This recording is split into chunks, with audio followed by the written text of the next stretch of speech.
I'm Maggie McGrath with Forbes Breaking News. Ukrainian troops are gaining ground in Russia, and the developments are fast moving. Here to explain exactly what is happening and what it means for the outcome of the conflict is Stephen Sestanovich. He's a senior fellow at the Council on Foreign Relations, a professor with 20 years of experience, and he is also an ambassador under the Clinton administration. Steve, thanks so much for being here. Pleasure. There has been a lot of news from the Ukraine-Russia border, and some is minute by minute. So acknowledging that this is an ever-evolving situation, can you just explain for us what we know right now and what we've been seeing over the last few hours and days? Sure.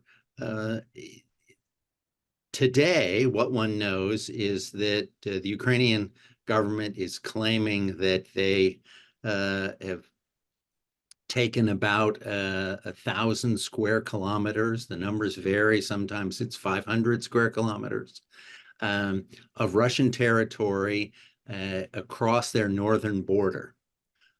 This is an offensive that has been underway for almost 10 days. It was a big surprise to the Russians, to the US government and other Western partners of Ukraine who apparently were not aware of it in advance. And day by day, there are new developments, although some of the momentum on the Ukrainian side may be slowing a little bit. The best way to understand the significance of this move by Ukraine is to compare it with the situation that existed before their new offensive.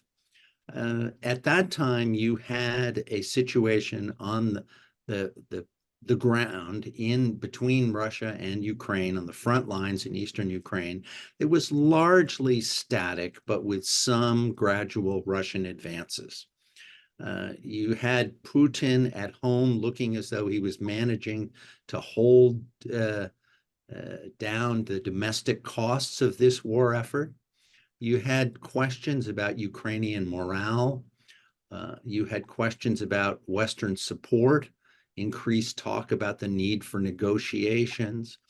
And, broadly, the issue was how long would Ukraine and its Western backers be able to sustain this effort? So that was 10 days ago. Right. And now, what do we see?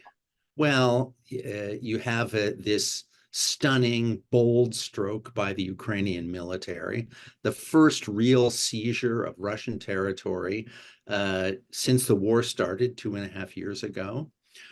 You have Putin clearly on the defensive.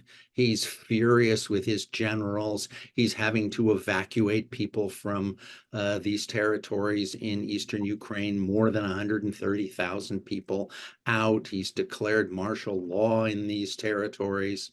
And the Ukrainians are, of course, ecstatic. Enthusiasm for the government and the military alike is greater than it's been in some time.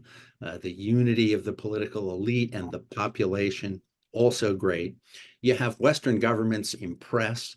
Remember, in the first few months of the war, people used to talk about the ingenuity and creativity of the Ukrainians.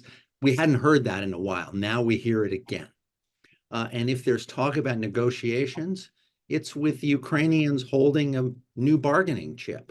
So 10 days ago, the war changed in an important way. What we don't know is how long that change is going to last.